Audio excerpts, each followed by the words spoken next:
Well, good evening, everyone. So tonight I would like to tell you guys about a very interesting story.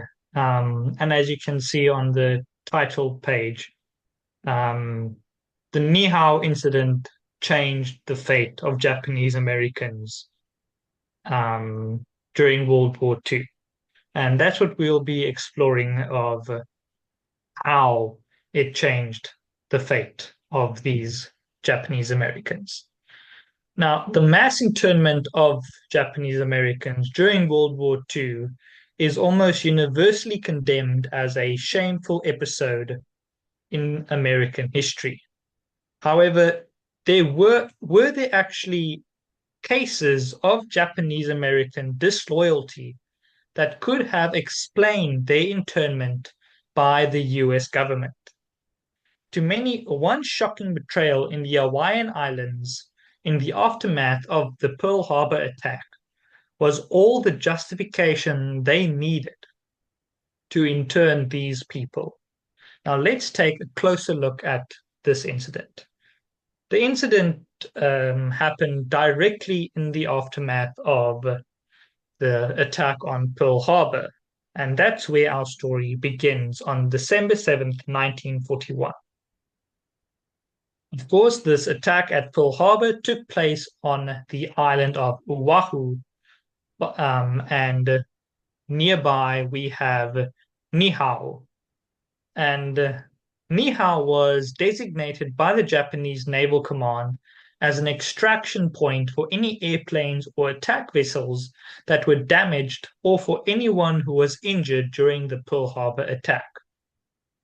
Now, the island was considered uninhabited by the Japanese Navy because it had been owned independently and privately by the Robinson family for several generations. And the only people really living on it were people employed by the Robinson family, and they were mostly native Hawaiians. And they figured it was a perfect place for their downed pilots to await rescue.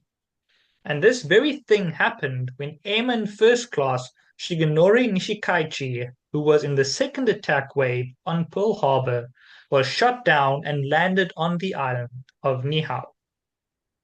And it just so happened that standing nearly at the exact spot where Nishikaichi landed was native Hawaiian Havila Kaliano. Now, Kaliano had no idea that an attack had just taken place at Pearl Harbor, but he knew from newspapers that the relationship between Japan and the United States was not perfect at all. Kaliano, recognizing that the plane was Japanese, even before Nishikaichi was able to wake up from his daze, acted quickly and seized his pistol and his papers from the airplane. Still, being Hawaiian, Kaliano felt that it was his duty to treat the downed pilot with as much hospitality as he could. As other native Hawaiians came to the scene, they treated him very kindly and even threw a party for him later that night. However, communication between these two groups were pretty challenging, as Nishikaichi only spoke Japanese and a tiny bit of English. So the native Hawaiians called for a local first-generation Japanese immigrant by the name of Ishimatsu Shintani, who was married to a local Hawaiian woman. Now the natives, while fetching Shintani, briefed him on the situation and asked if he'd be able to translate for him. And viewing the task with evident distaste, Shintani approached Nishikaichi and exchanged a few brief words with him and inexplicably departed. This confused the native Hawaiians, but they just threw their hands up and thought, well, let's look for the only other two people of Japanese descent on the island. And they were husband and wife by the names of Yoshio Harada, who was of Japanese ancestry, but not from Japan himself, and his wife Irene, who was a first generation Japanese immigrant. While Harada was speaking with Nishikaichi, he was informed of everything that had happened at Pearl Harbor, and he heard about it the first time during this conversation.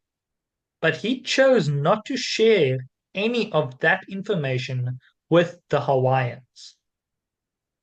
By this point, Nishikaichi was aware of the fact that the locals had taken his papers and pistol from his aircraft, and he was desperate to get them back, as the Japanese Navy had instructed him not to let anything fall in enemy hands.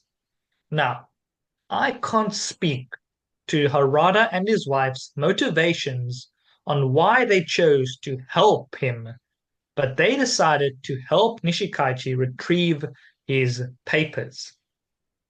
And at this point, I think it's worth pausing for a moment just to really let the implications of this sink in and to recognize the gravity of the decision that they chose to make.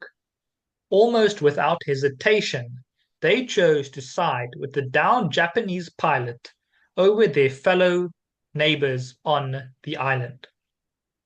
And it's worth remembering that Harada is not the husband of Japanese. He wasn't from the island. He was just of Japanese descent. So the decision is quite an interesting one. Now, the Haradas began working with Nishikaichi to carry out a plan to retrieve his documents and pistol. However, their actions became increasingly alarming to the native Hawaiians. Now, Niihau had no electricity or cell phones. But later that night, the Hawaiians heard a radio report about the Pearl Harbor attack on a battery-operated radio. They confronted Nishikaichi, and at this time Harada translated what was said about the attack. The owner of the island, Aylmer Robinson, was scheduled to arrive on his regular weekly trip from Kauai, a much larger island 27 kilometers away, the next morning. And it was decided among the natives that Nishikaichi would return to Kauai with Robinson. However, Robinson could not reach Niihau because the American military had instituted a ban on boat traffic within the islands after the attack. The Niihauans did not know of this ban, and Nishikaichi was permitted, therefore, to stay with the Haradas, but with a contingent of 5 guards. There was now ample opportunity for the Haradas to converse with Nishikaichi. On December the 12th, Shintani approached Kaliano privately on behalf of Harada and Nishikaichi and offered him a bribe of 200 yen for Nishikaichi's papers. But Kaliano again refused. Shintani fled into the woods to avoid reporting his failure. Yoshio Harada and Nishikaichi, not waiting for Shintani's return, attacked the lone guard who had been posted outside the Harada residence, while Irene Harada played music on a phonograph to disguise the sound of the struggle. 3 other guards were stationed to watch Harada residents that night, but weren't present at the time of the attack. Harada and Nishikaichi locked the guard in a warehouse where Harada acquired a shotgun and Nishikaichi acquired his pistol that had been stored there. And they proceeded to Kaliano's house. Having left Shintani just minutes before, Kaliano was in his outhouse when he saw Harada and Nishikaichi approaching with the 16-year-old guard whom they were prodding with a gun. With Kaliano hiding in the outhouse, Harada and Nishikaichi turned their attention to the nearby plain. Kaliano ran from the outhouse as Harada and Nishikaichi fired at him, and he alerted the residents of a nearby village, warning them to evacuate. But they were very skeptical regarding Kaliano's news. But when the captive guard escaped, the residents fled to the caves, thickets, and distant beaches to get away from them. Now, Robinson was aware there was trouble on Niihau because the Niihauans had flashed signals towards Kauai with kerosene lanterns and reflectors. Nishikaichi's unsuccessful attempt to contact Japanese military using his downed aircraft radio, and with the help of Harada and one of their Hawaiian captives, Nishikaichi removed at least one of the plane's 2 7.7mm machine guns with some ammunition, torched the plane, and proceeded to Kaliano's house, setting it ablaze in the early morning hours in a final effort to destroy Nishikaichi's papers, which included maps, radio codes, and Pearl Harbor attack plans. And on this image, we can see that plane that crash landed on the island after it was torched. Now, during the night, Nihau resident Kahakila Kalimahuluhulu, known as Kalima, had also been taken captive. He was released to help the search for Kaliano, who had escaped with Nishikaichi's papers on sea. Instead, Kalima enlisted his friend Ben Kanahele to sneak back in the darkness to steal the machine gun and ammunition. That morning, Saturday, December 13th, Harada and Nishikaichi captured Kanahele and his wife, Ella Kanahele. And they ordered Ben to find Kaliano, keeping Ella as a hostage. Now Ben knew that Kaliano was rowing towards Kauai with 5 others, but pretended to look for him. He soon became concerned about Ella and returned to her. Nishikaichi realized that he was being deceived. Harada told Ben that Nishikaichi would kill him and everyone in the village if Kaliano was not found.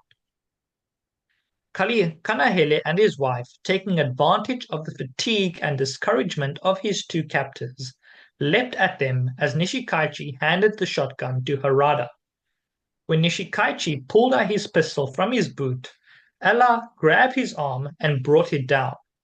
Harada pulled her off Nishikaichi, who then shot Ben Kanahele 3 times in the groin, stomach, and upper leg.